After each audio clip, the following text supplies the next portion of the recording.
خب وقتان وخير ومدوارم لهركوی هن ساخ و سلامت ون. بالاخره روداویک رویدا که من لدی بیتکی پیشوترو که بحثم کرد و بصورت تنظامیز اتفاقات تنزگونه هریم کردستان باسم کرد دوی که گیشت اولود که اتفاقات تروا والريوان اما بخاطر اوی فهمه لما بکن و هم یاران آخیز کردوار سر بخو بزانن چه خبره و هم خلقی تیبگاد که والا ناوچ اوزاعی که من سعی کم که آنچه و اوی که روی داگه هم بیهون مو هم شروفی بکم و هم بیجم خلیکه چی رو اداتا سرطا من اشی بیجم او روزانه ام روزانه دروس کرد چون روزانه بون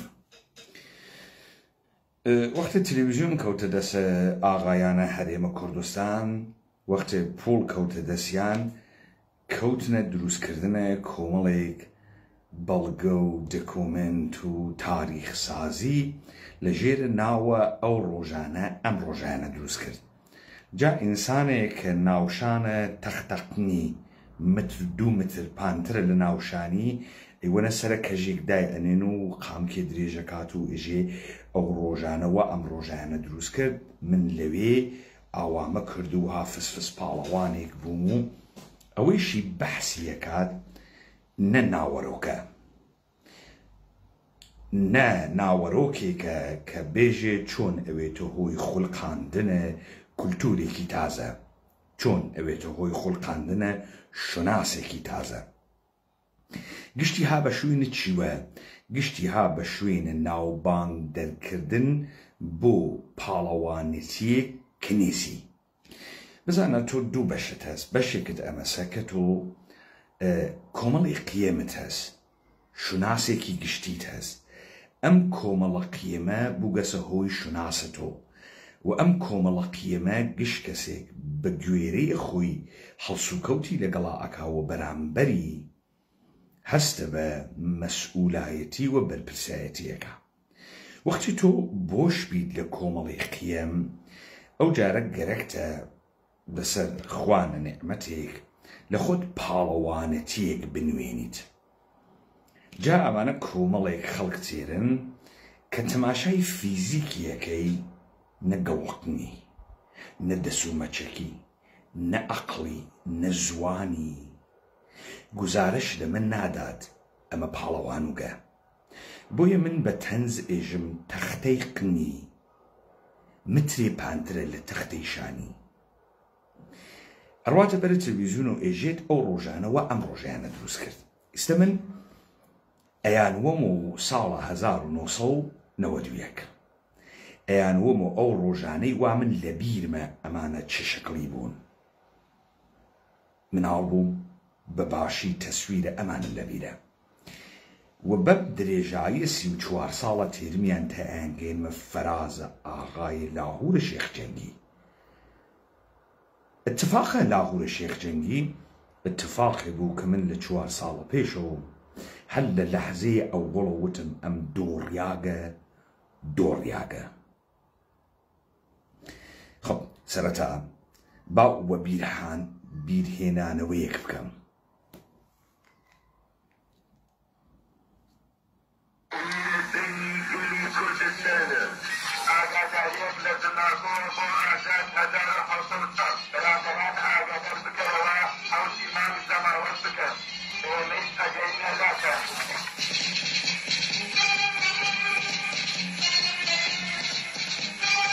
وتي لزمناكو بو آزاد ايرا دنگي قلي كردستان لزمناكو بو آزاد برادران آگادار بکرو حوت مانگ زماونا حوت سي ايوه زماونا كبكن اما خمان اگينين لاتا استقوي بدن حوت مانگ تيبريقو بصلاة حكومة هريم دان رياقو لفتو لي سفرك رياقو استكابرا خريكة لسرع وقسا اكات دەنگی گەلی کوردستان بوو ئەو کات دەیوت ئێرە دەنگی گەلی کوردستان هەمووان ئەو شێمان لەبیرا کە دەیوت لە زمناکۆ بۆ ئازاد 1760 برادران ئاگادار بکەن حوتی سێ زەماوەن بکەن ئێمەش دەگەینە لاتە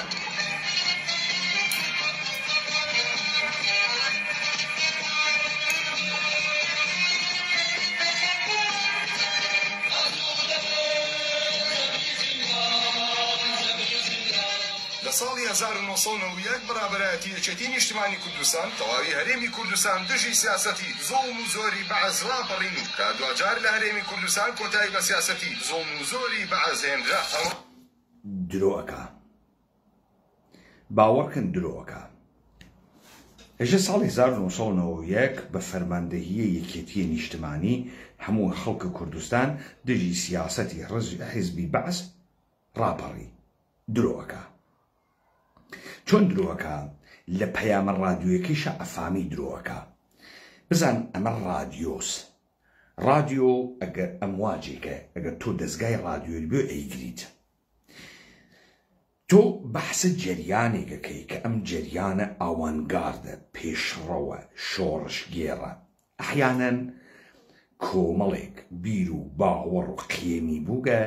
کۆمەڵێک دیسیپلین مبارزاتی نظامی و ئەمنیەتی بووگە نظام ئەم ڕادیۆ کە کۆمەڵێک مێشک دائنیشنکاری بۆکەن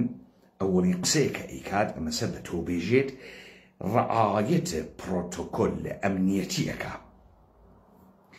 یعنی خەریکە بە زوانە ڕەمز قسە ئەکا ڕەمزێک کە بەرامبەرەکە دەفتەرچەیەکی هەز و لەمە تێگا بۆیە دوژمنێک کە ها بە شوێنە کەشفتۆوە لی تێناگا تۆ سەرکەوتنت لە چییە لە مەسەر کە دوژمن غافڵگیرکەی تۆ پەیامێ بە ڕادیۆ ئەهەنێری سەیرە پێکەنینە وەزعیەتە زەهنیە پەیامە درۆزنانە لە وەزعیەتی کە ئەمان لە خۆڵقاندنیا هیچ دەسێکیان نەوکە ئەوەڵەن ئێژێت لە زمناکۆوە بوو ئازاد بەرادەران ئاگادار کەرو کاکە تۆم سەختیە بۆکەی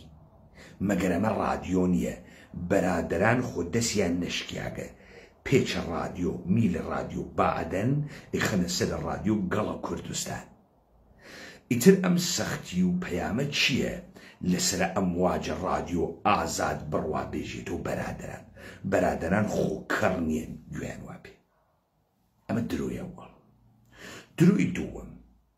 تۆ گەرەکتە بێژی فرە وە ڕەمز و ڕاست کارە کردگە شانەی نهێنیت بووگە فرە قارەمان و بی یعنی ئیستا حیزب بەعەس نەیزانی ساڵ 1990 دنیا تەفروت و نابووگە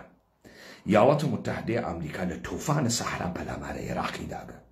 عێراق فقط 84 دانە هەواپەیمای ئەمریکای خسکەسە خوارەوە ئەرتەشە عێراق شێویاگە هەزاران تۆن بۆمڕژیاگە بەسەر عێراقا تۆ لەم وەسەتە فەرتەنە و مژ و دۆم و قرم و قاڵە زەماوەنە چیەکەی کاوراکەرە نافامێ ئیسە کاورای بەعسی نەیفامی تۆ منزورت چییە زەماوەنەکەی زەماوەن ئەکەین زەماوەنەکە بکەن ئێمەش ئەتانگەینێ چی بکەن یارمەتی زاوا ئەدەن لە شەوە زەفافە ئەڕۆن هەڵپاکایەکەن ئەتانگەینێ بزانە کل لە پەیامەکە مەسخەرەس بوو پەیامەکە مەسخەرەس لەبەرەوەی گشتی درۆکە ئەمە جەلال تاڵەبانی و یەکێتی نییە کە قیامەکە ئەمە ئیاڵاتە متحدەی ئەمریکا و 48 وڵاتە دادیانە لە ڕژیمە بەعسە عێراقی هەنگەڵیان بڕیگە داوایان کردگە لە خەڵکە جنوبی عێراق و لە خەڵکە شمالی حەبیبی عێراق ڕابپەڕێت تا بتوانن کەمبوودە فوت سۆڵجەرێک سەربازە پیادەیەک کە نیروگە لە ئەمریکا هەسیان بە ڕاپەڕینە خەڵک جوبرانی کەن و سەرەتا قەستیان ئەوەسە سەدام حسێن بخەن بعد قەستیان نەگۆڕێت نەیانگەرەکە سەدام حسێن بخەن وەلی تازە داوایان کردگە خەڵکەکە ڕاپەڕێ خەڵکەکە کێز ڕائەپەڕێ خەڵک خۆوەکەرنت و قاشق چای شیرین و کێردە ئاشپەزخانە نایتە دەرەوە. ئەوەی ڕاپەڕی ئەسلحەی هەست. ئەوەیشی ئەسلحەی هەست معمولاً کەسانێکن کە جێی شەعبی وگن خۆیان پێیان دێژن جاش خەفیفە. جاش خەفیفە بۆ ئیشی ڕاپەڕێ. جاش خەفیفە لە دەقیقەی ئاخرۆ کە ئەزانێ ئەرباب خەریکە ئەمرێت لە ترسە ئەوەی کە خۆی بپارێزێ سەنگەرە گۆڕێ. کە سەنگەر بگۆڕێ. لەگرا شتێ بەناو یەکێتی نیشتمانی و قیەمێ بەناوە کوردایەتی مەوجود نییە. خەڵکە سلێمانی و خەڵکە هەر شارێکی تر وەکو تەمامە ئەم مردمە دنیا کە تعریفێکی لە خۆی نییە. ئەوەی بووی ماگەسۆ کۆمەڵێک نەریتی خێڵەکیە و ئەحیانەن ئەگەر تۆ شتێکت بەناوە کوردبوون هەست ئەمەسە هەستەکەی تۆزێ خزم و کە سوکار و ئەمانیتە فرەیەکی خەریکە ژیانەکە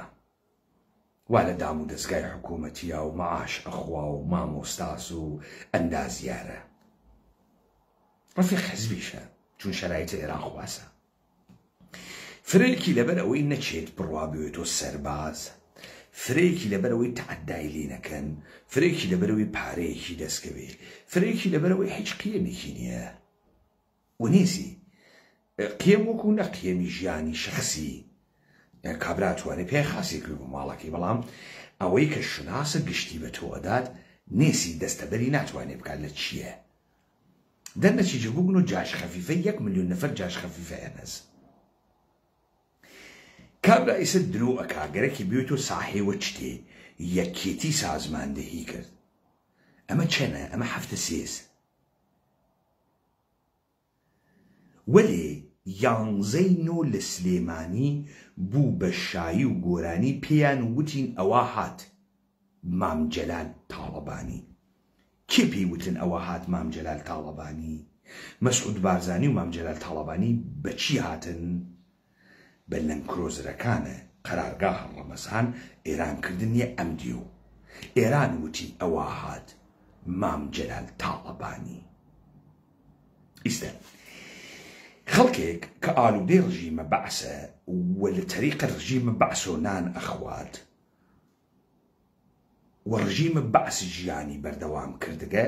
ناگەهان پارەدایم ئەگۆڕێت. گشتی خۆی لەم وەزعیەتە بە قارەمان گەرەکیە بنوێنێت.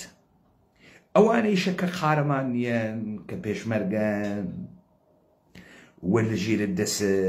قەرارگای ڕەمەزان بووگەن دوو درۆزن ئەخۆنە بەردەمە یەکتری.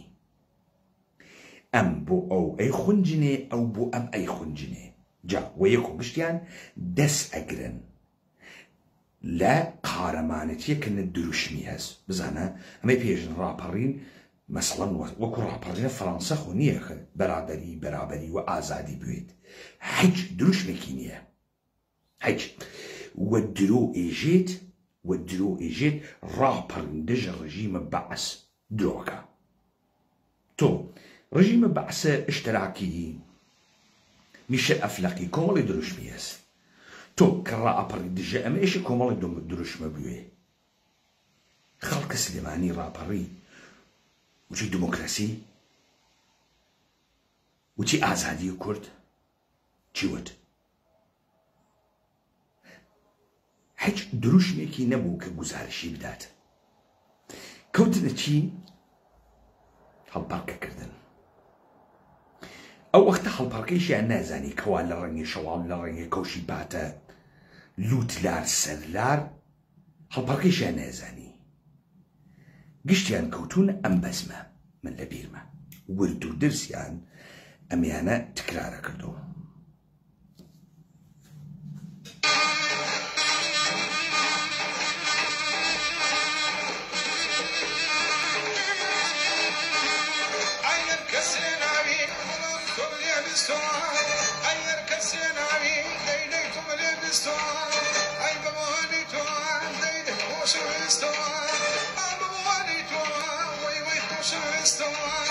أنا مسينا مرمى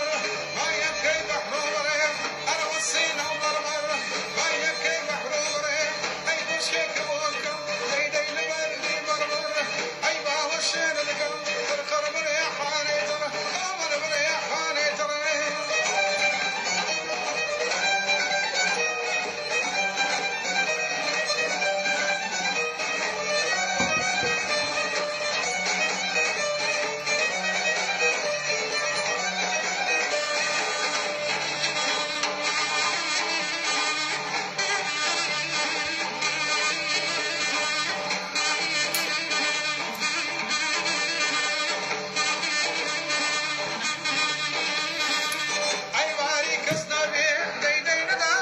هەڵی خەنۆ عاجزەوەم هەڵی نەخەنۆ کوردایەتی بۆ ئێوە هەڵۆ خستنە هەڵی خەنۆ هەڵی خۆنۆ بە پشتە ئامریکا و هەڵی خەنۆ لەبیرم تێ هەڵتانە خستۆ ڕفراندۆمەکەتان لەبیرە یەکی تەجویحێکتان کردۆ دووسەوە هەڵی خەنۆ ئەمە کوردایەتیەکەتانە هەڵی خەنۆ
کاکە بۆ ڕۆنە دەرەوە خەجاڵەتێکیشن و بیرتان بێتەوە مە هەڵەقونی بۆ ڕۆنە دەرەوە بۆ پێتان بەرەخوا من دامنیاگە هەڵقونن قەشەنگ هەڵقونکەتان نایێت هەڵقونن ئێوە قارەمان بوون هەڵقونن قەشەنگ وا لە بیرتانە تەزویحتان بادا هەڵقونن پێتان بەرمە خوارد دانیشن گەرەکمەوە بیرتان بێرمە کێ بوون هەڵقونن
خلاصە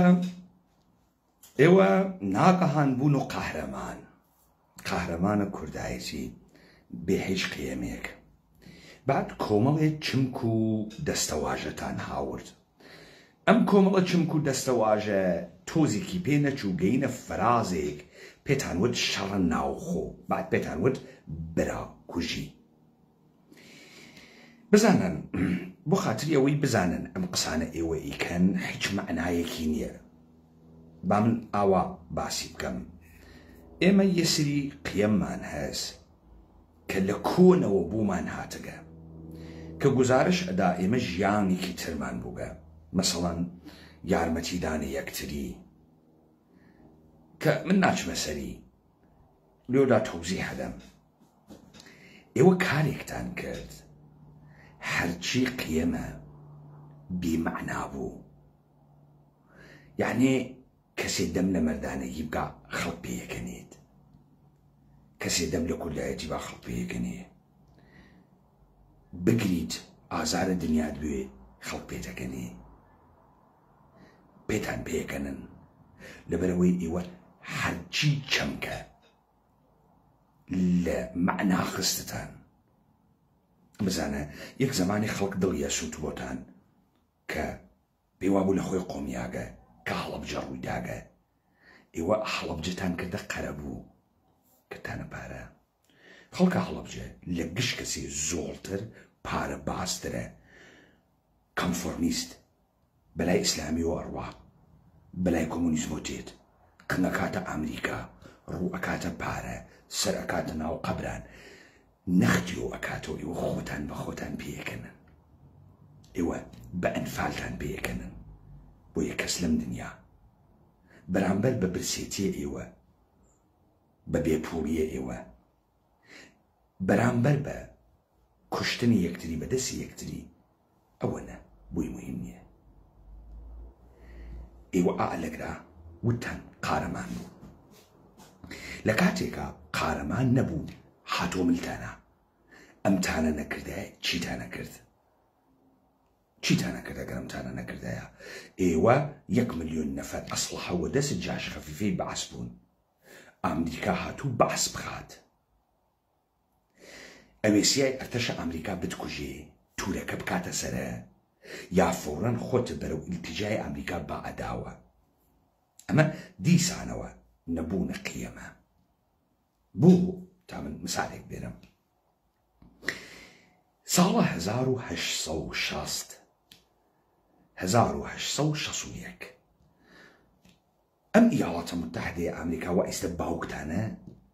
چووە ناوە شەڕە ناوخۆ، یەکتریان قڕ کرد. شمالە ئەمریکا 20 ملیۆن نەفەر و جنوبە ئەمریکا 9 ملیۆن نەفەر و دایان لە یەکتری. بە چ دلیلێ؟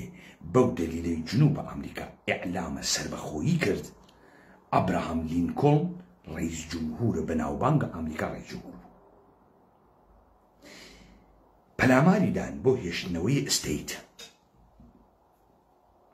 1863 خەتابەیەکی بەناوبانگیدا، خەتابەکە وا دەستی پێ کرد. ئێستا خەڵکە ئەمریکا لە یەکتریان کوشتکە، ئاتۆ بێژی براکوژی پارتیوی کردی 40,000 نەفەریان لە یەکتری کوشت. تۆ ئەم چەمکەت لەکوێ هاوڕگە؟ لە براکوژی ئیاڵاتە متحدەی ئەمریکا هاوڕگە.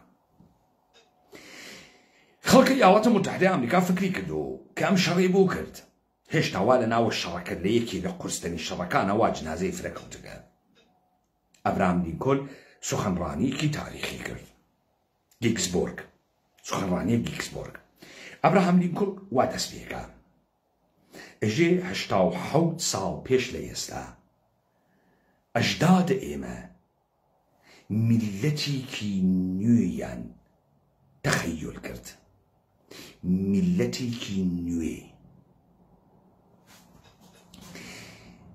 ئەبراهام لینکۆڵن نەیوت 87 ساڵ بەر لە ئێستا ئەژدادە ئێمە سربەخۆییان کرد لە ئینگلیس، وای نەوت. وتی 87 ساڵ بەر لە ئێستا ئەژدادە ئێمە میلەتێکی نوێ، یعنی ئەمانەی تا ئێستا هەن لە دنیا میلەتی کۆنن، میلەتی نوێ، جۆرێک ڕساڵەت، جۆرێک پرۆفسی ئەکا بۆ داهاتوو و غایەتی بۆ خۆی تعریفەکاتەوە. ئەم ملەتە نوێیە قەرار بوو لیبەرتی بێرێت بۆ ناو ملەتانە تر لەم دنیا. ئەم ملەتە کە لەسەر ئەساسە لیبەرتی دانرێت، لەسەر ئەساسە تەعقیب خۆشبەختی دانرێت، ئەبێتە هەوێنە ئەم سێ دروشمە لیبەرتی، حەق مالکیەت و حەق گەیشتنە بە خۆشبەختی. ئابراهام لینکۆن هات معنایەکیدا بەم جەنگە، وتی ئێمە ئەگەر لە یەکتریمان کوشت بە دەلیلە ئەوە بوو 87 ساڵە پێش ئێمە گەرەکمان و دنیا بگۆڕین. گەرەکمان نەبوو سەربەخۆ بووین کە باج نەدەین بە پاشای بریتانیا ناو فریشتە سەخیفێکە. ئێمە میلەتێکی گەورە بووین کە گەرەکمان بوو دنیایەکی تازە بخۆڕخێنین.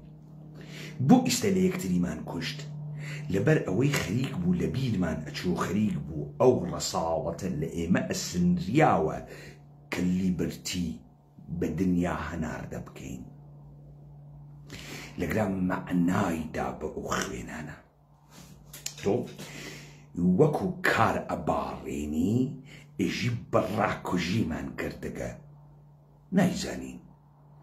لەسەر چی بەڕاکوژیدان کردەگە، چۆن ئەمە بەڕاست ئەویش بەڕاست. دروستە ئێوە گاگەلی و تڕەکەڵەکی زندگیەکەن، تڕەکەڵەک و گاگەلی خەریکن زندگیەکەن، بۆیە براکوژی تۆ بوو من معنا نادا. من مقصر نییەم کە ئەحترامم نییە بۆ کوژیاگەکانە تۆ تەوانت نییە شینە کوژیاگەکانە بکەین تا من ئەحساس بکەم ئەم تاوانە کە داگمە، ئەم بەها کە داگمە، بۆچی داگمە؟ بۆچی ئابراهام لینکۆن 1863 وەها سخنڕانیەکەکە؟ ئێوە ئێستا گشتان دۆلارە ئەمریکا خۆن، گشتان پۆستاڵە سەربازە ئەمریکی و پانتایی زوانتان و ئەلێسنەوە، گشتان موستانگ سوارەون، شەوێرلەت سوارەون، وەلی دەرمەوردە تاریخ ئەمریکا نازانن گوش ئەخۆن ئێژنگەرەکمانە بازاڕە ئازاد بێنین. تۆ بگو ئەخۆی ئێژی دموکراسی ئێشێ بێت و ئەمریکا بێرێتی، تۆ بوو تەوەقعەکەی ئەرتەشە ئەمریکا تۆ ئازادکە، تۆ بوو تەوەقعەکەی ئەمریکا پوڵ لە ژێرە ناوە NGOی مافە ژنان و NGOی مافە ئەقەلیەت و هێمۆسێکشواڵ و حکوومەتە هەرێم و هێزە گڵدەڵپنە پێشمەرگەت پێبا. بۆ لەبەرەوەی ئەمریکا خۆی ئیدعاەکە کە دەلیلە دروستبوونە میلەتێ بەناوە ئەمریکا شتێکە بەناوە ئەمریکان دیستەنی. تۆ ئەمریکات بە قیەمە خۆی گرتگە، بۆیە ئەڕۆی سواڵی لەیەکەی داوای لەیەکی بێ ئازادم کە. تۆ چەڕە ساڵەتێک بۆ خۆت قاعد بووی، تۆ ئیدعاکەی کوردی مبارزاتە کوردیەکەی، کورد چه قیەمێکی هەست؟ ئێمە چ شوناسێکی جیاوازمان هەست؟ ئەمە کار تۆ بوو وەکو تۆماس جەفەرسۆن، وەکو هەمیلتن، وەکو جۆرج واشنگتۆن تەخەیولکەی، تۆ تەخەیولکەی، ئێمە کێ؟ تۆ تەخەیولت نەکردگە. تۆ لەسەر چتێ بە وجودێ ساڵە جەنگی جەهانی ئەوەڵ ئەکەونە دەوڵەت سازی،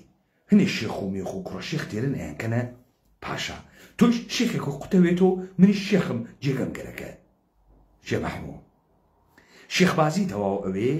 شێخ مەحموود، شێخ سەعیدە پیران و شێخ عەبدەڵای نەهری، شێخبازی کە تەواو ئەوێ ئەینە مودولە کوڕەکانە شەریف مەکە. مودولێ تر تێتە بەرەوە، مودولە لێنین اتحاد جماهیر شوروی حەقە مافە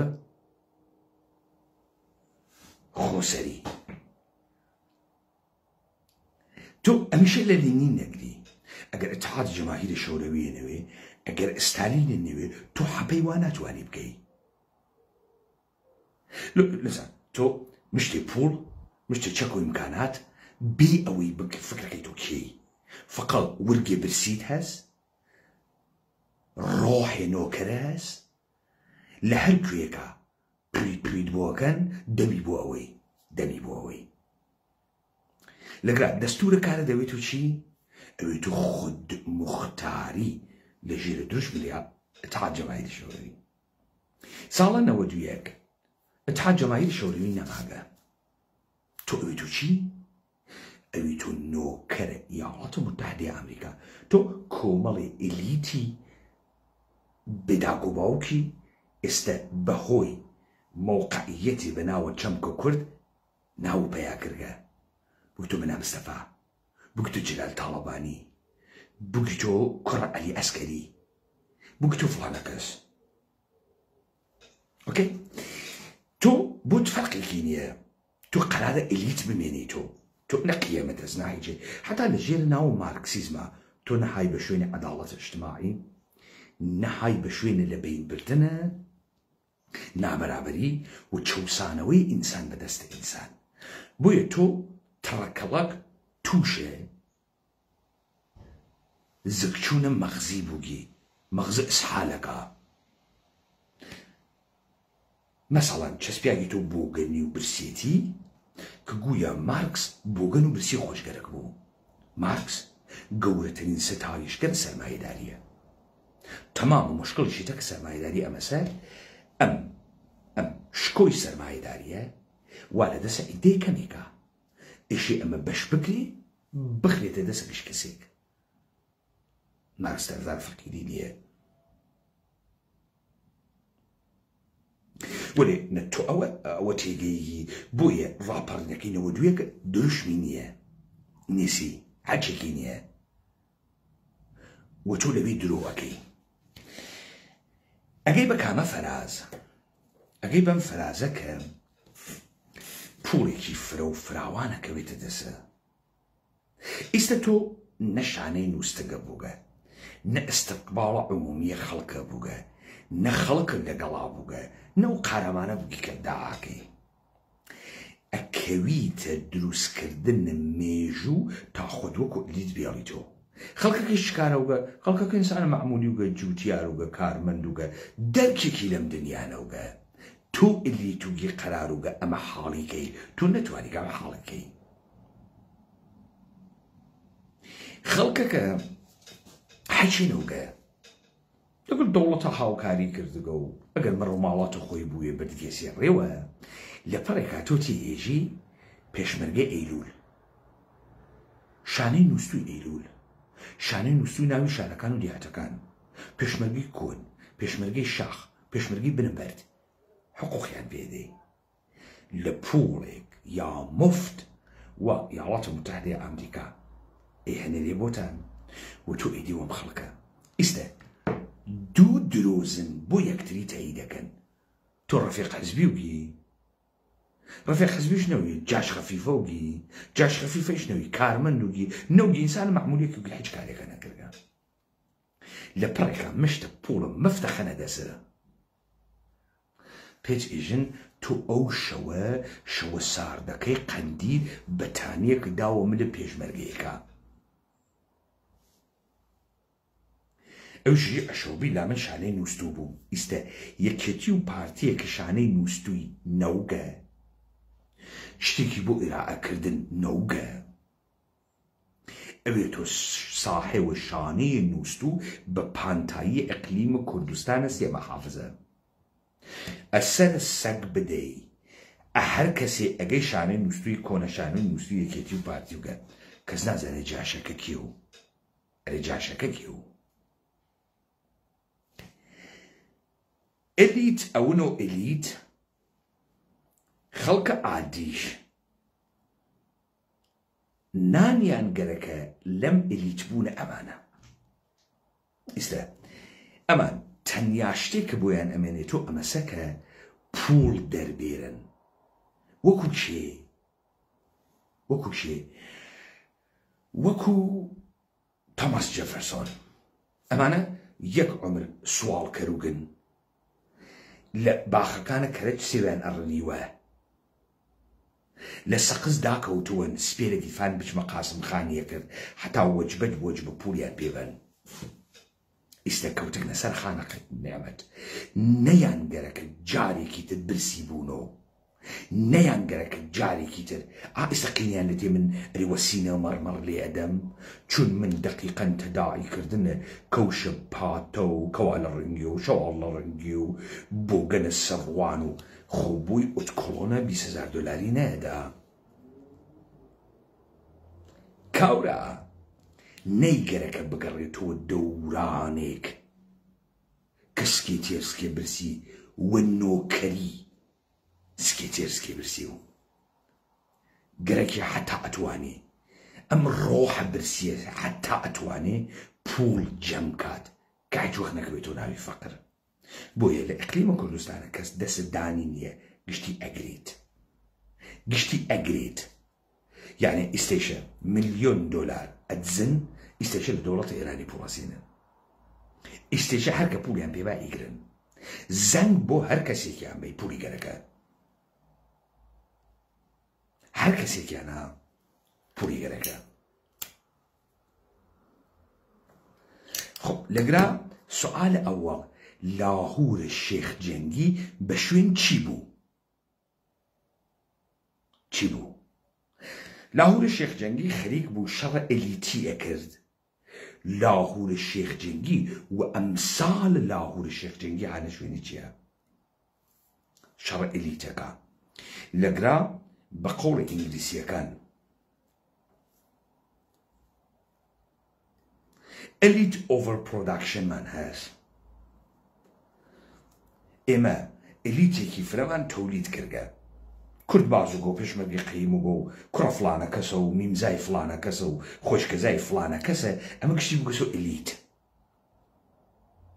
خۆ ئێستامانە فرە بووگن پۆزیشن نیە دایگرن بگەسۆ شەڕ لە بینیانە گەرەکی چی بکات لاهور شێخ جەنگی گەرەکی چی بکات لاهور شێخ جەنگی ظاهرەن هاوسەرۆکی یەکێتی بوو باڤڵ قامکی بۆ درێژکەوتی تۆ منە ژەهت دەرخوات داگە لاور چون شخصیەتە سیاسی نەبوو چون بازیە قودرەتی نایزانی فەورەن هەیکەلە سیاسیەکەی کوژیە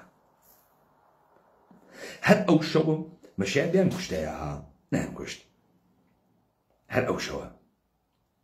وەلێ یە ئیتفاقێک کەوت خەڵکە هەرێمە کوردستان لێیانە پرسی ئێژی بۆ ڕانەپەڕێ ئێژی شوێنی فرە کەسێک کەوتین شوێنەکەی کەوتی شوێنە نەوشیروان کەوتی فکر دەکرد نەوشیروان ئەیواتۆ پارەی واوە دەسۆ شوێنەکەی کەوتی شوێنە لاهور کەوتی فکر دەکرد نەوشیروان لاهور ئەیواتۆ پارەی واوە دەسۆ تۆ شوێنە ئارمان نەکەوتگی تۆ شوێنە قیەمە کوردی نەکەوتگی ڕاستی قیەمە کوردی چییە پارە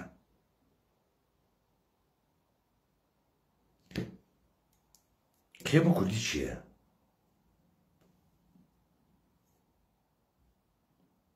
ظاهرەن نازانی قیەمە کوردی چییە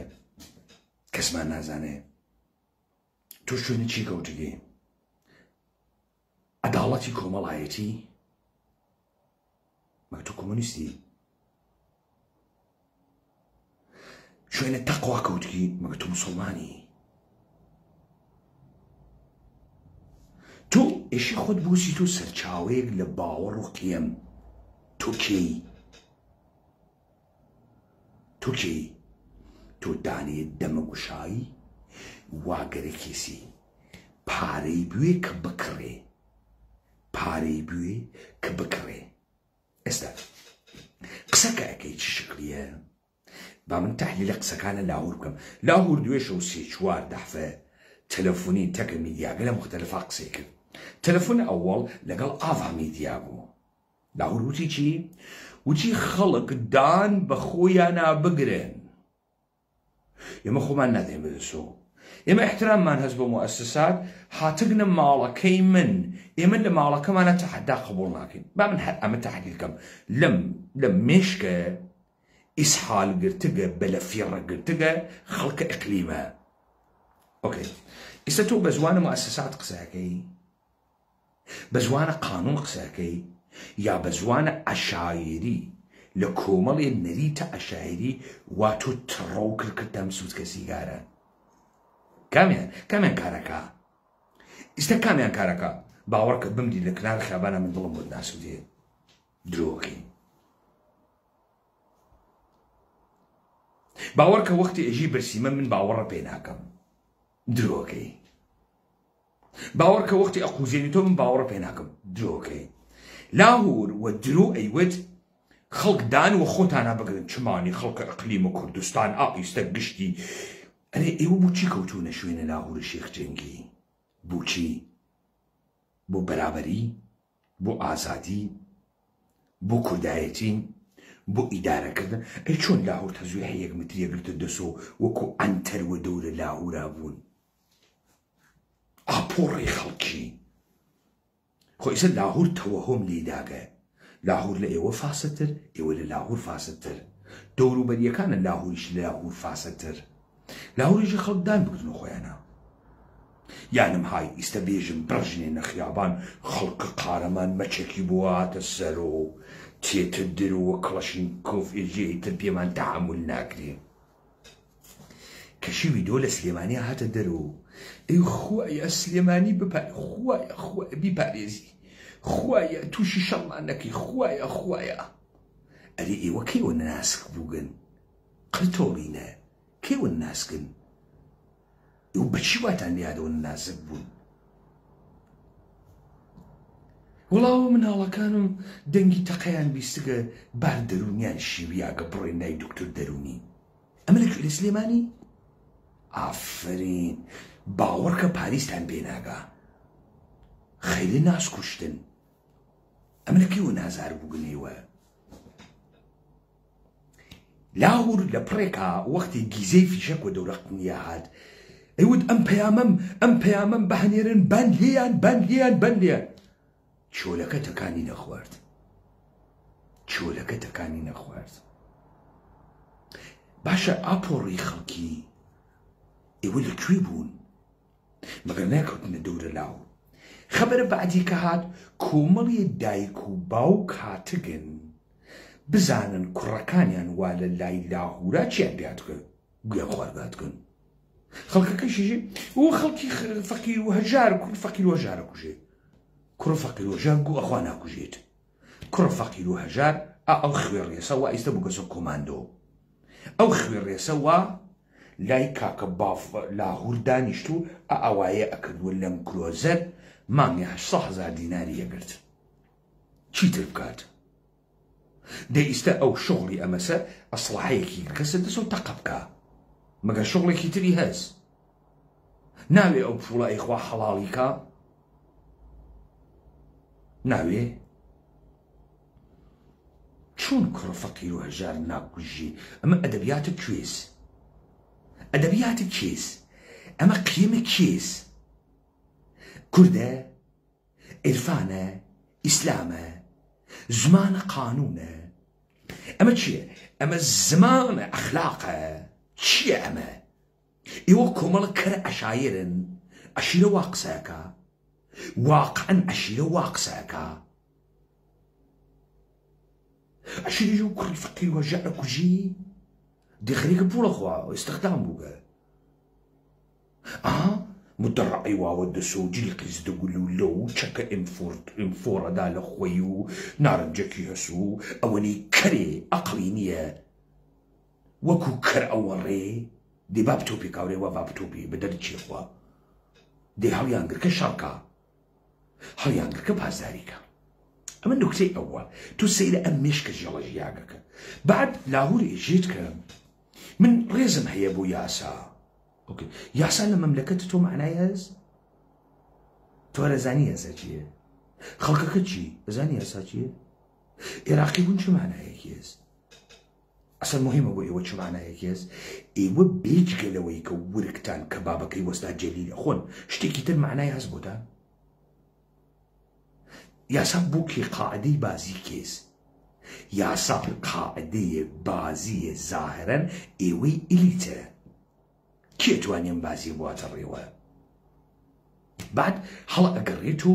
ئێژێت من لە ماڵی خۆم دانیشتم ئەگەرێتە بێتە ماڵی ئێمە دانیشی کەریش قسەی واکە من لما خۆم پەلامار مەدەن یانم های تۆ ئێمە ئەگەڕێنیتەوە بۆ قیەمێک کە ئەمە قیەمە دەورانە عەشایریە و لە قیەمە دەورانە عەشایریە کەسێ بڕۆنە سەر ماڵی ئەو دفاع لە خۆیەکە کوڕە کرد تۆ هەریسە وتە ئەگرا مؤسساتە قانونە دەوڵەتە ئێمە نێنە 200 ساڵە پێشە تۆ ئەحیانەن قانونێکە وەکو ئیاڵەتە متحدەی ئەمریکا بە عنوانە پرایڤەت پرۆپەرتی نییە ئەویش قانون بە حکومە قانون کە بێت تۆ شتێکە بەناو پرایڤەت پرۆپەرتی نییە دێ قسە بۆکەی گەرەکە بێژی عەشایری ئێوە قیەمە عەشایریشتان هەست بابینە سەر بارە نظامی ئای لاهور شێخ جەنگی هێزت دوو پشت من لە ڕۆڵە نەمودێوە مشتێ مەسخرەن بزانە تۆ وەختی محتەوات نییە دەروونت نییە ئەکەویتە کۆمەڵی شانۆگەری وەکو برەندە کوت شەواڵ و برەندە قات و ڕیبات و ئەکەویتە کۆمەڵی شانۆگەری مەسەڵەن تیۆتافرە ئەسێنی مەسەڵەن مشتێ سوالکەر و برسی و مەعاشخوەرە خەیتە دەوروبەرە قنگە قسەیەکیشە نەوە بۆ کردنا قیەمێکیشە نێ پیان بێ ئەو پوڵە ناسێت تۆ پوڵە دەی تۆ بەمە ئێژی تۆ هێزت هەست تۆ هێزت دوو پشکە بۆ دروست کرد بۆ دروست کرد پارێزگاری لە قنگە بکە دەی هێز ئەمە نییە فەقە وەکو نێرەکەر نیشانی بەی تۆ دەدانە کەر ئەوەسی تۆ بە ناوە هێز ئێشێ بزانی لە دنیای ئەمڕۆ تۆ شتێک دەست بەناوە معلومات شەڕ ئیتلاعاتی تۆ دانانیشی لە ماڵاوەکو کەر ئەگەر پەلامارە بەن تو دەقەکەی تۆ هێزت هەز تۆ نیشان ئەدەی پێی گەورەیەکی مثل تۆ ئێشێ بزانی ئەوەی بەرامبەرە پلانی چییە چۆن فکرەکات و چ بەرنامەیەکی بۆ تۆ هەست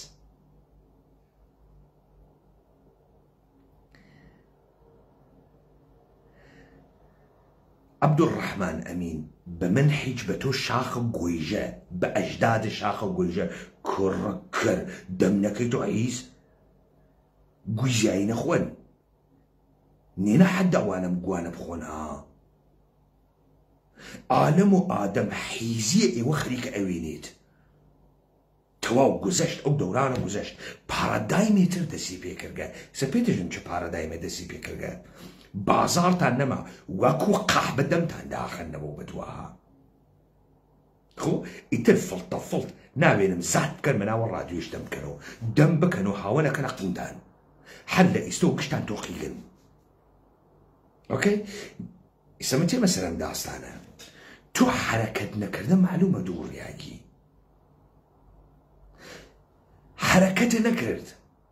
تۆ چوویتە ناو هۆتێلە ویسیاگی لە دەر و گەمارویانداگی چیەکەی مەقاومەت جانانەکەی تا ئەکوژێیت تو جورئەت نەبوو هێسەکە تێبەرەوە ڕوود لێبەی ئاگادار بووی لە حرەکەتی بەر لەوەی ئەو بێتە سوراغە تۆ ئەو بگری کورە کاورێ مەسەلە من 3 هەفتە پێش باسە کودتا مزەخرەفەکەتانم کرد کودتای مزەخرەفی وا هەڵنەسا کوژایەوە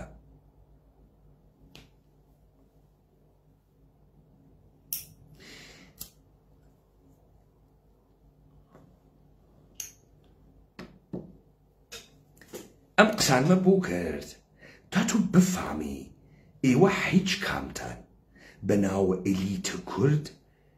ڕەجولە سیاسی نییەن محتەواتان نییە قیمتان نییە عەقڵتان نییە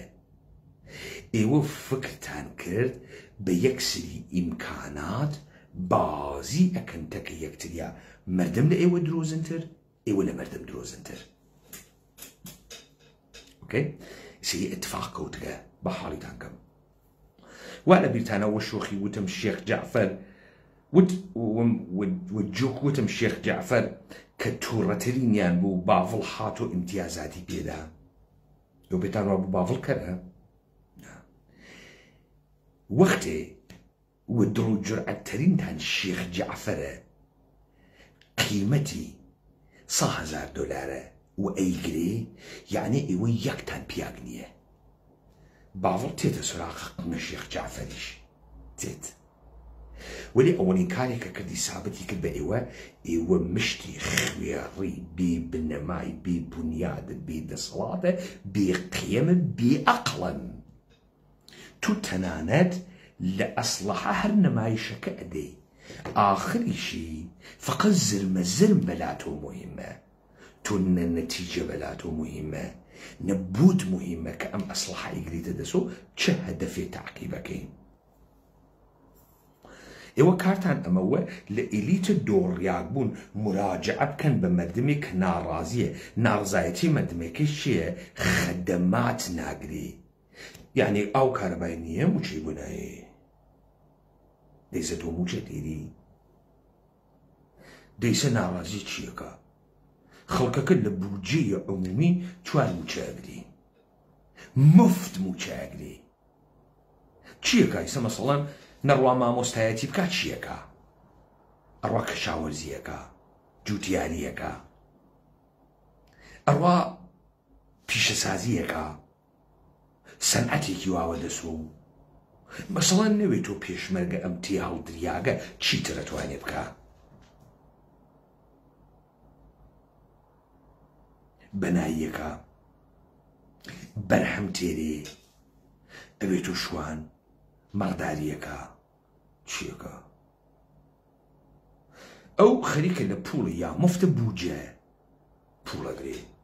هیچ دەلیلێکیشی نییە و هیچ علەتێکیشی نییە هیچ مخالفەتێ بکە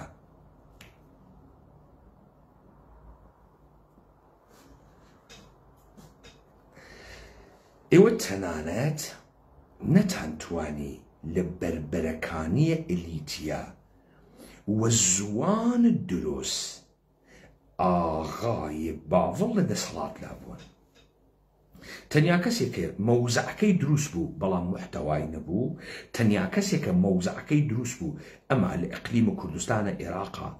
بۆ خاتری ئەوەی کە ئێوە گەشتتان نیە مشت فاسدە دیقیە من نۆکەرن بزان ئێوە کۆمەڵی چەمک فرادن بن چەمکەکە نازانن ئاها لاهور کەس نەڕوێشوو نییە لەناو ئێوە مەلا بەختیار وتی یەک کەلەمە قسەی کرد وتی یەکێتی فرەتری بوون بووگە ئێمە یەکێتی فریتری بوونمان خبۆڵە ئالەگرام مەوزەع دروستێکی کرد لەسەر تاریخی یەکێتی لەسەر دروستکردنی یەکێتی لەسەر ئەوەی کە ئەم یەکێتی ئەوە ناچێتە بەرەوە ئەم مەوزەع دروست بوو لە لەحاظە حیزبی دروست بوو لە لەحاظە حیزبی و ئەیتوانی لەسەر ئەمە کار بکە تۆ چ مەوزەعەکە بوو کارەبان نییە نەوتە دزن جەوتە دزن یعنی تۆ دزنیەی یعنی ئەو نەوتە و خەڵکە نایجێ یعنی ئەو خەڵکەیسە لە بازاڕە سلێمانیە بە کاسبی کردن و دۆلار و قاچاق و قاچاقەتەکە ئێران و قاچاقەتەکە بەغا ناچێتە ڕێوە یعنی ئێستا گشتیان جزء ژێر مەجموعەی کۆمپانیە قەیوان نییەن ئێستا ئەمە خەڵکەکانەدا و ئەمما باڤڵە تاڵەبانی باڤڵە تاڵەبانی مەشیایە ئەمانەی کۆ کردایەتەوە دەستور ئەمەسە ئەمانە کۆکەنەوە بزانە توی عێراقێکت هەست کە ئەمە دەوڵەت نییە هیچ چیرۆکێ مشتەریکێکی نییە هیچ قیەمێکی نییە ئەمە ئیشێ وا بمێنێتەوە تا بدرێت دەمە نەزمە جەدید بەڕاحەتی بە شوێنەی ئیدارەکردنە زەعیفە کۆمەڵی مقتەدر لە جێگەی خۆیان بچێتە بەرەوە ئێستا بەر باڤڵیان شل کردگە کۆمەڵی ملیشیات و دەڵە دەست کۆکاتەوە کۆیانەکاتەوە لاورە شێخ جەنگی 1 ملیار دۆلارەکە داڵدەی نەدایی ئەمپانەکانە ناوە لالەزارچی 50 دانە تیۆتاکان وا داتانیا بوو شەڕ تیۆتانایکە ئەقڵیکە دەبابە ناو دەبابە بیسن شتا گۆکەنە خۆدانە دەبابە لە ناو شارە بە کۆکتۆل ملۆتۆفی سووتێنی ئەوش تی 75 عێراق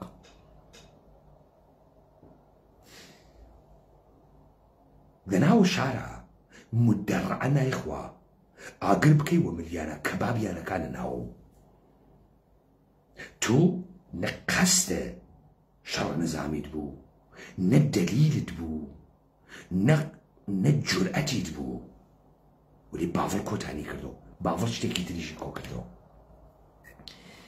باوڵە تاڵەبانی و کەسێک وەکو باوڵە تاڵەبانی مەشیایە بەهاتایە و ئافرین بە باوڵە تاڵەبانی ئەزانی بۆ چون ڕووی درۆزنانەی گشتانی دەرخست. بزانن یەک زەمانێک ئەگەر تۆ ئینقلابی بوایتان لە ناوە کووردا دەرنەیەکەوت. بۆ دەرنەیەکەوت؟ لەبەرەوەی گشتی خۆی وە قارەمان نەزانی. بۆ گشتی خۆی وە قارەمان نەزانی؟ جمێنێ داوە مەسعود بارزانی دەستی دێمانیە. بعد کۆمەڵێ چەم کە خۆ لە حاکمیەت ئەیوتۆ ئەمانە دزن و ئەمانە حیزن و ئەمانە فاسدن و ئەمانە جەوتە دزن و نەوتدزن. ئەمە هەر کەرێک ئەی کرد.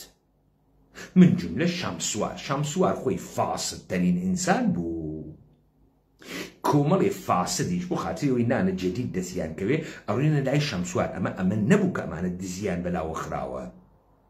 ئەمە نەبوو کە ئەمانە شەرەفیشیان هەست. ئەمە نەبوو کە کوردبوون کۆمەڵی قیەمە وەکو ڕۆمی بوون. مەسەڵ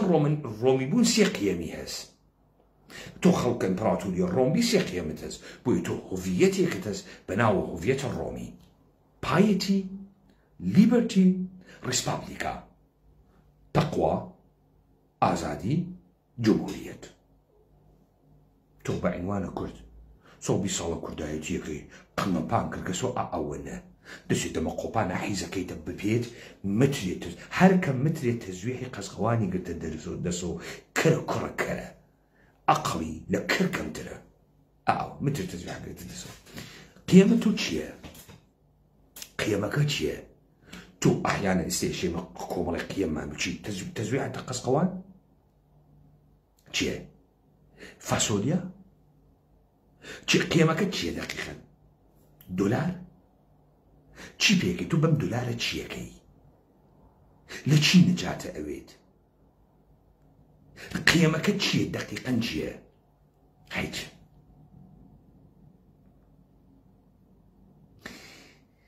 تۆ هیچ قیەمەکە نییە. باوڵە تاڵەبانی ئەمەی کۆ کردو. لاهورە هاتە خیابان وەکو مەیمون خەڵکوە دەوریۆ بوو کاکە لاهور توێکە گیزەی فیشەکە هەڵ گشتی قنە سیلیکۆنیەکەی قایم کردو نەوادە فیشەک لێی با. برا ڕۆخوا سلێمانی پارێزی شەڕمان نەگەرک و کوردی فەقیر ئۆژارە کوژی دێبام کوژی. تۆ جاران بۆ 10 دلار خەڵکەوە کوشت. لەکەیەوە نەناسکوگی؟ ئیستێشە بۆ 10 دلار یەکسریە کوژن. لەکەی تایسەوە نەناسکوگن؟ یعنی ئێوە ئیمکانی هەست لە جنایەت پێتان بە نەدواوە ئیمکانی نییە. تۆ کەیەوە نەقەتیاگوگی؟ اتفاقێکەوت لەمە و بەدوا هەرچی حیزە تا دوێکە بۆ پوڵ گەرەکی و پۆزیشن بگۆڕێ و خۆی پێ فازڵ بوو ئیتر زاد ناکات دەمکاتەوە. ئیستە کوڕواقعی دەمەکاتەوە. ئیستە نیروی ئینقلابی دەمەکاتەوە. وەلێ هەرچی خوێڕیە بێقیەمە وا دوێکە فێر بوو ئەی و فەسادە و دزیە و خۆشی دزوو. خۆشی ئەنفالانە خۆر و خۆشی پوڵە مردگیە خوارد. خۆشی 50 موچەی درۆزنانەیەگەن گشتیان وەرد و دەرسیان. ئیستە ئیتر لەم گوانە ناخوا شەمسوار بازی و بەرهەم ساڵح بازی و لاهور بازی کۆبووە و ئیستە ئەوەی بێتە دەرەوە. ئەم جەماعەتە ئیسلامی باز و خەمزەیی ئیخوانی و تێ هەڵدریان بەشکەم ئەمانیشە کۆکاتەوە کە ئیشە کۆیان کاتەوە. ئەو وەختە من ئێوە ئەوێنم لەگەڵا یەک اتفاقەکە فێم هەرێمە کوردستان پاک ئەوێتەوە. ئیستە کوڕە خاسە تێتە دەرەوە. ئیستە پیای واقعی تێتە دەرەوە. ئیستە ڕۆڵەی کورد تێتە دەرەوە. ئەو سا وەختی هەمەگیرە کردبوو ئاسانیش بوویتر. شێخ جعفەر خۆی ئێوت ئێمە فاسدین، مەسعود خۆی ئێوت ئێمە فاسدین، تۆش هات ئەدوت ئەمانە فاسدن. ئێستا لە تاوە ترسە خۆتا مەوادا بدوەنە ئەمنە سوورەکەنە چی بێژن سجنەکەی ئاکرێنە سجنێکی تریان هەست دەگرا بوتڵە تێبووڕەن زات ناکەی دەمکەیتەوە. لەم کەرەکەرە و بوو خواردنە ئەکەون تەواو بوو. تەوەهمتان دابوو بە لاهور ئەو خۆتان بە خۆتانە بگرنێنە دەرەوە. کوردانیشە لاو شلوقی مەکە کاورای کەر شلوقی مەکە. ئێستا بۆتان دەرکەوت ئێوە نەمایشە ئەسکەریتان ئاوە نایری، هێزە حیستان ئاوە نایری. باوەڕکە بە هێزەکەی لاهوورتان و بە هێزە کۆماندۆتان و 50 ڕۆڵەی ئینقلابیتان دەستکەوێ فویقنە تەکتەکتانەدا.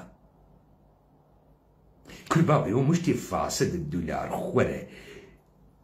سکس بازە فاسۆلیا بازن، فاسۆلیا بازن. ئاگشتی درۆ بوو وی خوایە بمان پارێزی نەکەوینە ناو شەردێ ببینێت تۆ مەسەن چ گوێ بخۆی، ببینێت تۆ چی مەسەڵەن 2000 سکیتر فاسۆلیا بخۆی، 1000 گانی تر بەی، تۆ چ دەردێکێم دنیا خۆی، تۆ نە ڕساڵەتێکت هەز، نە ئەخلاقێتێک هەز، نە گەورەیەکت هەز، نە جێگە و مەکانێکە لەم دنیا هەز، بۆ بمێنی تۆ.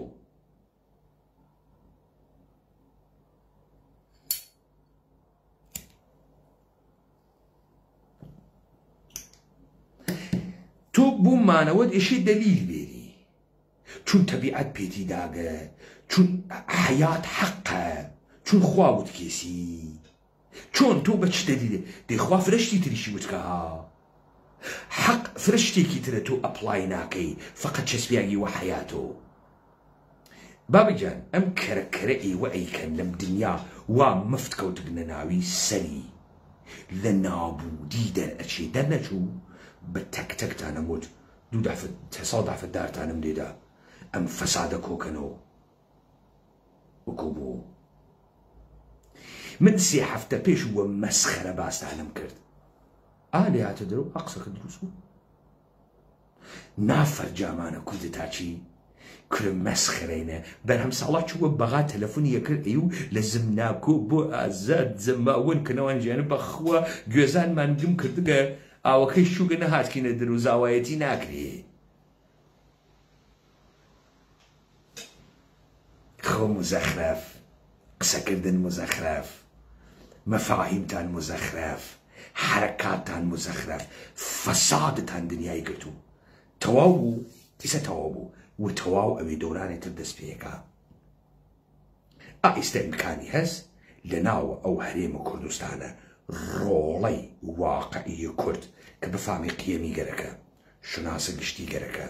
گوزارشە دروستی لە خۆی گەرەکە و گەرەکی دنیا بگۆڕێ ئەم فەسادە ناچێتە بەرەوە، ناچێتە بەرەوە. ئێستا ئینسانە حەقیقی تێتە دەرەوە. دەی مامۆستایانە مانگر تەواو بوو، شەمسوار بازان و علامەت لامپ و گڵۆپێکۆ تەواو بوو. کورد بابە ئێوە ئەوەنە ساوەزی بووبن و هیچ تێتانە شەرم دروست ناکە، گەڵ و قنگە گشتتان عەکسی خریانە و سۆسیال میدیا لە شێخ جەعفەرە قارەمانتان و تا سعدی ئەحمەد پیرەتان و تا خۆشکەکەی شامسوار تا خانەوادەی بارزانی. ئێوە شەرم و چ تێدانە کارەکە ئیمکانی نییە. بۆتان مهمە؟ نە، ئێوە لافە ئەخلاق لێدەن، درۆکەن. ئەو ئێستا دوێشەوە بۆتان دەرکەوت یەکسان پیاک نییە. حرامتان وێ تەمامە ئەو نانە مفتەی وە لە لاهوور خواردان. کوڕ فەقید و هەژار.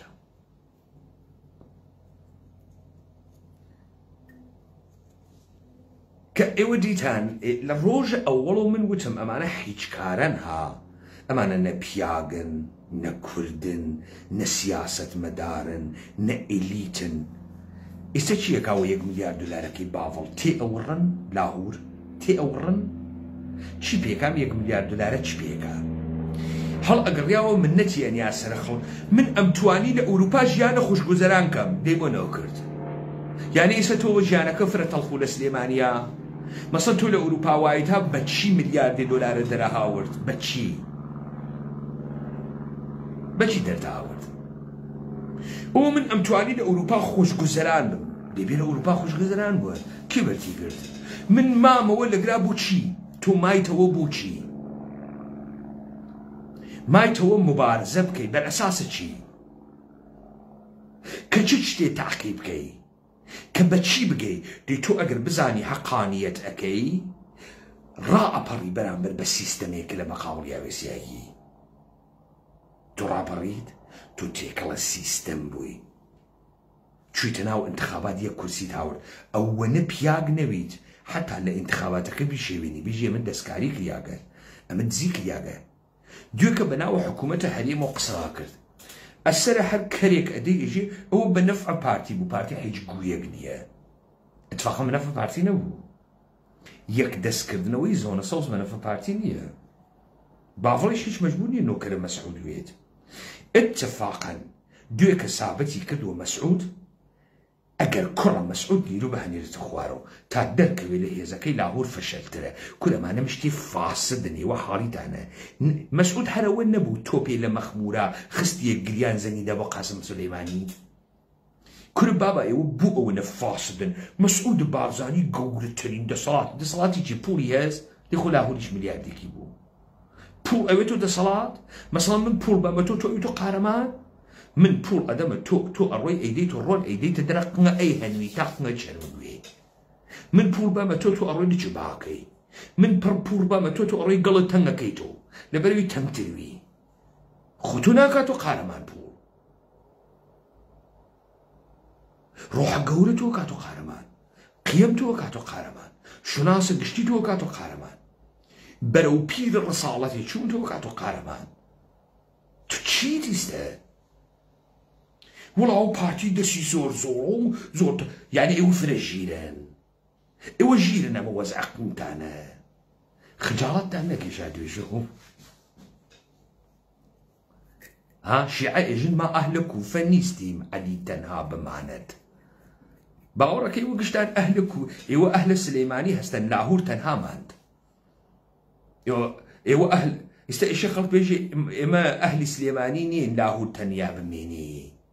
ئەهل ڕانیە نین لاهور تەنیا بمێنی ئەم شانۆگەریە تەمام بوو دەورانێکی تر دەسی پێکردگە خاوەرمیانە ئەگۆڕێت با بزانن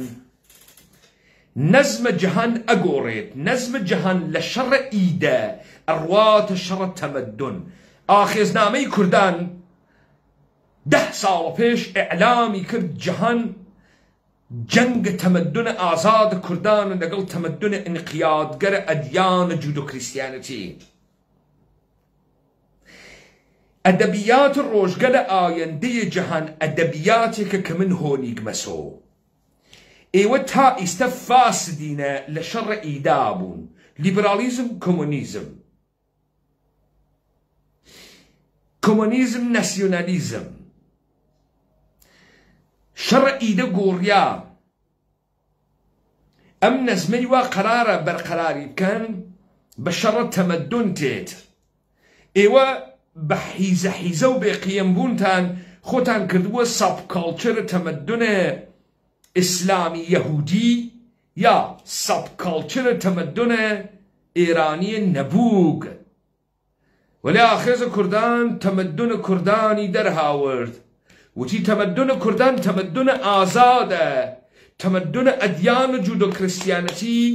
ئەدیانە هەڵسیاگە لەسەر بنەچەقە یەهودیەت تەمەدونە ئینقیادە کۆیلەیەتیە لەمەوە بەبعد کوردبازەکان ئەوێنم قسەیان بۆ کردن بوێ قسەتان بۆ کردن نەما ئەدەبیات جەهان ئەگۆڕێ دۆناڵد ترامپ خەریکەی گۆڕێ ئەها پوتین خەریکەی گۆڕێ فاسدینە لەبیرتانە گشتان چوونە پشتە ئەمریکاتان و پوتین دۆڕاندی دێخۆ پوتین بردیوە پوتین بردیوە کێ دۆڕاندی تۆ دۆڕاندە ئیستا قسە بۆ کردن نەما نەزمە دنیا خەریکە گۆڕێت دەوڵەتە ئێرانی گەرەکیانە بن بەدەم ئورشەلیم و من نایەڵم نەهێشتنیشی ئەو فەسادە بوجارێ لە ناوە ئێوە بچێتە کنارەوە دەسە باوڵ خۆشوێ خاس ئێوەی بە خۆتان ئاشنا کرد ئا سابەتی کرد ئێوە حیزن سابەتی کرد درۆزنن سابەتی کرد بێقیەمن سابەتی کرد هیچتان تیا بەسەر نییە سابەتی کرد کە باری ئەسڵحەی لێ بنێ گور کەرێ خوات لەمە و بەدووە ئیتر فڵتە ناوە خیابان و هەڵۆخستن ئێوە بۆ 50 نەفەر و کودتاتان پێ نەکریا لەبەرەوەی 50 منافق 50 بێدایک و باوک 50 بێسەروبەر 50 فاسد کودتا کێ بیکە مەحموود سەنگاوی متەجاوز و کەنیشکە 12 ساڵە و 14 ساڵە لە مەکتەب هاوردی و ملەتێکە لە مقابڵە تەجاوزە مەحموود سەنگاوی بە کەنیشکە 14 ساڵە 12 ساڵە و 13 ساڵە دەمی داخست ئەمە با کەس نەیبینێ ڕەوف حەیامان ئەچێتە حەیامان ئەچێت بزانن کاورایە تەجاوزی کردەوە 4 کەنیشکە مناڵ لە مەدرسە مام جەلال قوتاری ئەکا خەڵکەکەش دەم ناکاتەوە ئێوە لە کەی قیەمتان لەدەستدا لە کەی قیەمتان لەدەستدا ئیستەنبوو گەسۆ حاجی خۆلە سەنگاوی تۆ چوویتە لای شەمسوار نەوپرسی شەمسوارە کەباب چییە پێنجوێنی تو بەچی بووی تۆ ساحیبی ملیۆنها دلار بەچی بوو بە کەباب بە کەبابەکەی وەستا شەمسوارە پێنجوێنی کەبابەکە وا کەباب هەڵی بگرینەوەری کەباب نییە تەمامە عیلم و دانشتانە مەسە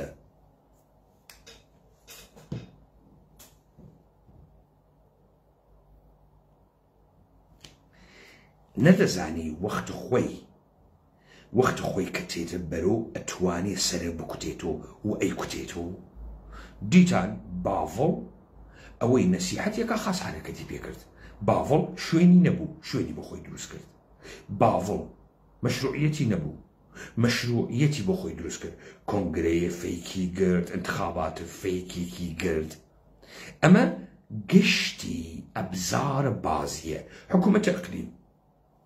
حکوومەتە عێراق 500 سەکت و فرقە خەریکن لەم عێراقە ڕاوڕوت و دزی ئەکەن ئێشێ واوێتە هەرزگایەکیش فشاریان بۆتێ پاسگاریەک بە مؤسساتێک ئەکەن کە هیچێک نییە بۆ قوتاربوون دروست کریاگە لەمەوە بەبعاد یەواش ئەدەبیات ئەگۆڕێ پارتیوێکێتی نامێنێ حیز و دز نامێنێ شەمسوار و شەخلاهور و مردمە قارەمان نامێنێ جا مردم یا دەریخە قارەمانە یا قنەداتە سەر شەواڵی حەپەی نایێت تا ئێستا کوڕە خاس بێتە بەرەو تا ئێستا دەرکەوێت کێ پیان بوو کێ کشتی نامەرد بوو وا فەزاکەتان پڕ کردبوون لە نامەرد درۆزن بە شان و گەریە ئێعترازاتە سەخیف دەنگ واقعی دەرنەیەکەوت ئەها دوێکەیتت باسە فاسۆلیا و ئەمانە نەبوو خۆتان گشتتان شاردەوە خۆ گەینە ئەگرا ئێمە پێشووتر تەمام ئەمانمانە پێشبینی کرد نواڕیمان و گەڵوقنە کاورا زانیمان بای چەنێکە ئێستا ئێمە وەزیفەمان هەست بۆ ڕوبەڕووبوونەوەکانە داهاتوو کە لە قیاسە گەورەترێکە خۆمان ئامادەکەین گوێ بە خەڵک مەدەن ئەوەی کە گەرەکێ لەم دنیا خۆ بنوێنێت ئەوەی کە گەرەکێ لە قامەتە بەزەییە باشترین سوورەتە خۆی دەرخا ئیشت بزانێت فەزا بەرەو جێگەیەک ئەڕوا کە دەراوێشتەکردنە خۆی تیا ممکنەکە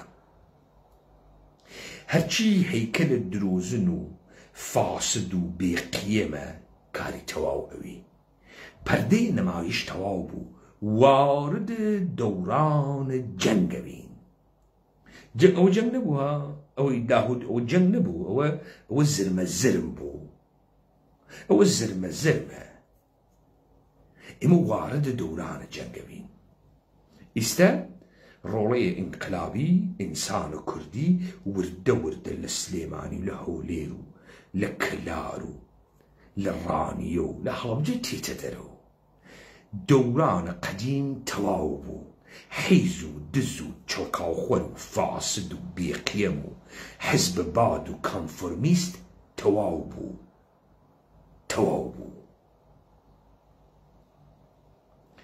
خۆ ئەمە هەرەوەوە وا من لە دیبێتەکەی 3 هەفتە پێشە هەنووز وارە سەرە واڵەکەمە لە 5 دقیقە 10 دقیقەی ئەوەڵ باسە ئەم کودتای مزەخرەفمە بۆتان کرد بإنسان هاي مزخرف، إليت مزخرف، جامعية مزخرف، مردم مزخرف، حكومة مزخرف. ليجي جيك عيشتك واقعية خطار وبرويتو من واقعا قرك مبروم الشر إشي بزانم كيواتك ما مشتي فاسد وخويري يا كوملي إنسان حقيقي. أم اتفاقنا ككود فزاكا خليك بيجمادات تتسر تكتكيان بافل إشي بيتسر تكتكيان منطق سياسي وايجي حيزيانك ولا بيتانا واجي أميني أو سلمان من بوستالا كان بزوان بود بي باكا كرديتو بافل طالباني آئسته إشي وبانتاي زوانو بوستالي بو باكو كنو واتانا بيكاته وآفرين با واتانا بيكاته أو أم كسافتي لي ودر نخستايا كخا عزيري حيستان ولا بيلا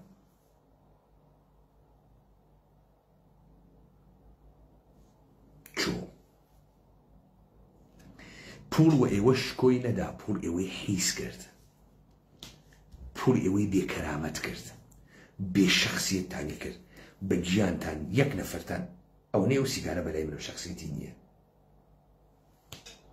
يكتان وبياق ناوينم رسواي دنيان حياتو قدنيان شرمندي خوتانن بو خوتانتان لعين النتيجة خير شرمندي خوتانن مشكلة كيش أمسا دو ساليتر دنيا آوانا منيتا دنيا أرواتنا والجنگ دارشتن النظم الجديد استو كوري قركا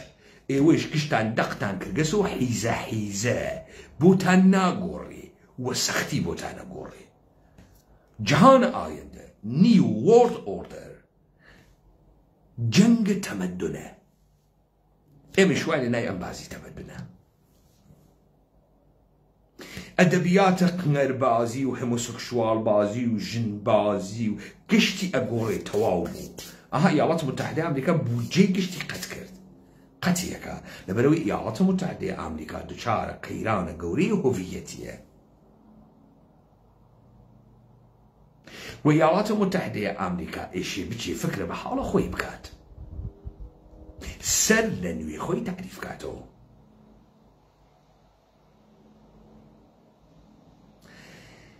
اگر تو هر $1 خبر بو ایالات متحده امریکا هست ایالات متحده امریکا استوى صورتگری کی تریشتید ولی ایوه هر وباوی کان نوکری دقتان گرتو برون توزی فیر السوادو اخلاقو قوريو شناسيش بون ام دوران تمام بو مجدو الرولي شورشگی را کرد دوري ایوه هاتبرو ساحران الدربار فرعون كاريان تواو استا نوغي رولي انقلابي وبيتبنو استا تك تانوار رولي انقلابي بون ادروشينو قشن دركون وداحاتو ولا مچك ايوا لا ايوا خوش